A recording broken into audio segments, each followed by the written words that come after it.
नमस्कार दोस्तों। आज के समीक्षा के इस वीडियो में हम बात करेंगे एक बहुत ही महत्वपूर्ण पुस्तक पर। पुस्तक का नाम है त्रिवेणी और इसमें एक खास बात यह है कि इस पुस्तक में 3 लेखिकाएं हैं। 3 लेखिकाओं की कहानियों और कविताओं का संगम इस त्रिवेणी में मिला करके प्रस्तुत किया गया है। दोस्तों, त्रिवेणी की इन लेखिकाओं का नाम है शरणजीत कौर, मीता जोशी और संयुक्ता त्यागी। अब बात करते हैं पुस्तक की।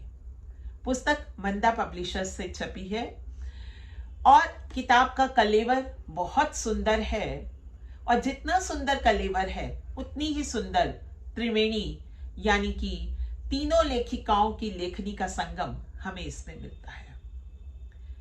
बात करते हैं सबसे पहले कहानियों की।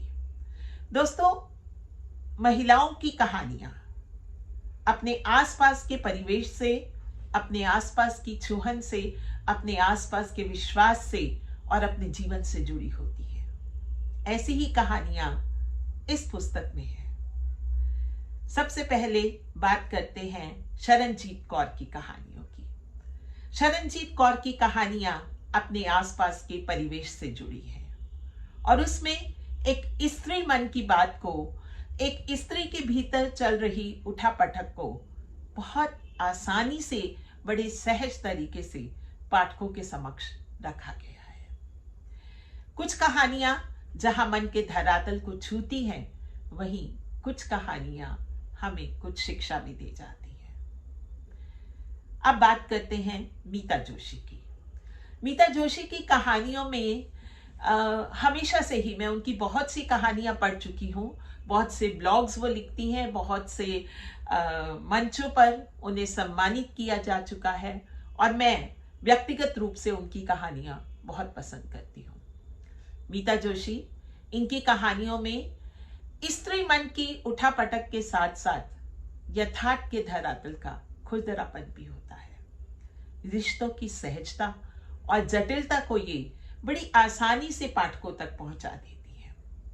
जब हम कहानी पढ़ना शुरू करते हैं तो कहानी एक ऐसे सिरे से शुरू होती है कि हमें लगता है कि एक प्रवाह में उस कहानी को पढ़ते चले जाएं और पढ़ते पढ़ते जब हम अंत तक पहुंचते हैं तो हमें लगता है कि कितने सहज और सरल तरीके से लेखिका ने अपनी बात हम तक पहुंचा दी है। कहानियों का प्रवाह, कहानियों की बनावट, कहानियों के शब्द बहुत ही सूक्ष्म तरीके से हमारे मन के भीतर घात लगाते हैं।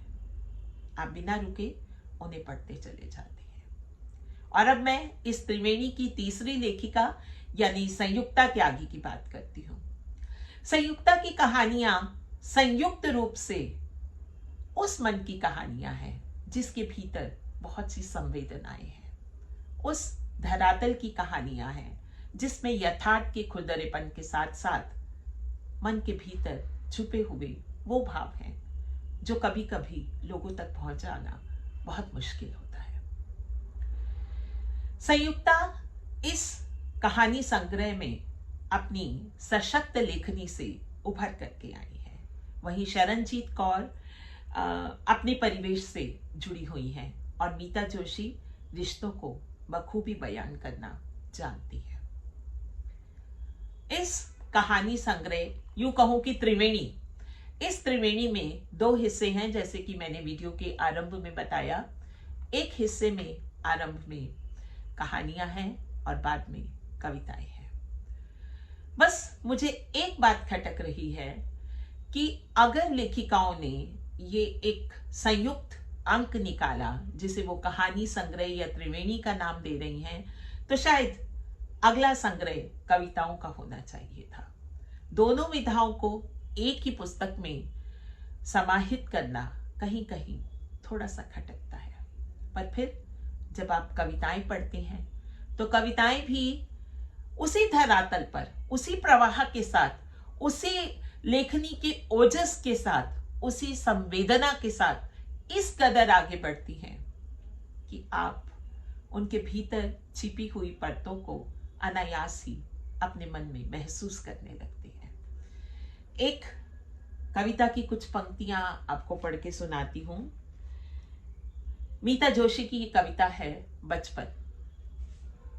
अल्लड़ सा बचपन, बेफिक्र भागता दौड़ता, रेत के घरौंदे बनाता बचपन, चंद रिश्तों के साथ मनपसंद उड़ान भरता बचपन।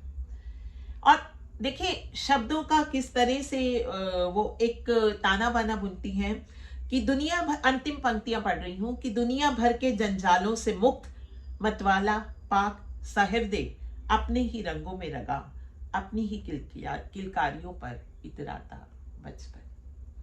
अब कितनी सहज और सादी और अल्लड़ सी, एक बच्चे जैसी कविता है। और इसके साथ साथ एक और कविता भी पढ़ती हूँ संयुक्ता त्यागी की कि कुमकुम लगे पैरों की छाप छोड़े जाती हूँ आंगन में तुम्हारे, इन्हें चाहकर भी मिटा ना पाओगे, और चूड़ियों के टुकड़े बिछिया समेट लेना, मेरे श्रृंगार में आप कभी अपनी शुभ नहीं पाओगे। थोड़ा सा लगता है कि संयुक्ता त्यागी की पकड़ कहानियों में ज्यादा मजबूत है। जब वो कविता भी लिखती हैं तो लगता है कि जैसे कोई कहानी चल रही है। अब अगली कविता भी अगर देख ले उनकी, अग्नि और नारी, इस कविता का नाम था यशोधरा को अब नहीं पाओगे। तो अगर ये कविता कहानी रूप में होती तो शायद और भी बढ़िया लगती।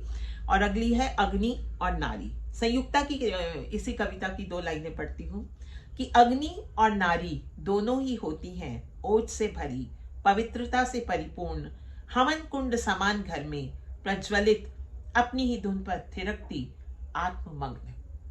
ये कविता छूती है।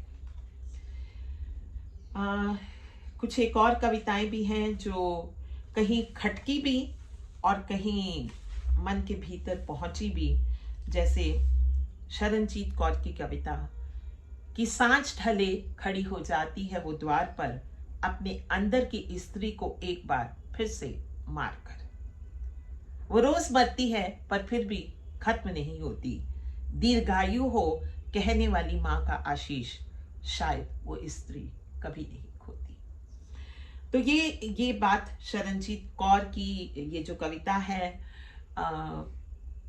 अगर ये भी कहानी की तरह ही प्रस्तुत की जाती और अगर इस पूरी पुस्तक में मात्र कहानियां होती और ये जो कविताएं हैं इनको भी कहानियों का आवरण दिया जाता तो शायद ये किताब अनोखी होती। पर फिर भी कुछ कविताएं बहुत अच्छी भी हैं, जैसे कि मीता जोशी की एक कविता संवाद की अंतिम लाइनें पढ़ती हूं कि जर्जर होते सूने पड़े अपनेपन को तरसते, घर के उस आंगन में फिर से आह्लाद होना चाहिए, आज फिर वहां शंखनाद होना चाहिए, संवाद होना चाहिए, संवाद होना चाहिए।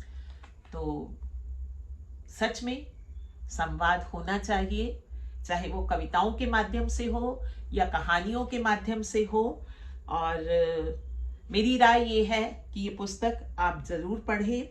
और एक बार फिर आपको पुस्तक दिखा देती हूँ, विचारों और भावनाओं का प्रवाह, त्रिवेणी, 3 लेखिकाओं की कहानियां और कविताओं का संग्रह। लेखिकाएं हैं शरणजीत कौर, मीता जोशी, संयुक्ता त्यागी। और ये पुस्तक जो है मंदा पब्लिशर्स से छपी है। तो दोस्तों, अगर आपको मेरी ये वीडियो पसंद आई हो तो चैनल को ज़रूर सब्सक्राइब करिएगा और इसी तरह से ढेरों वीडियोस आप तक पहुंचाती रहूंगी, आपसे अपने चैनल के माध्यम से मिलती रहूंगी। फिर मिलते हैं किसी नई वीडियो में, किसी नई पुस्तक के साथ, नए संवाद के साथ। तब तक के लिए नमस्कार।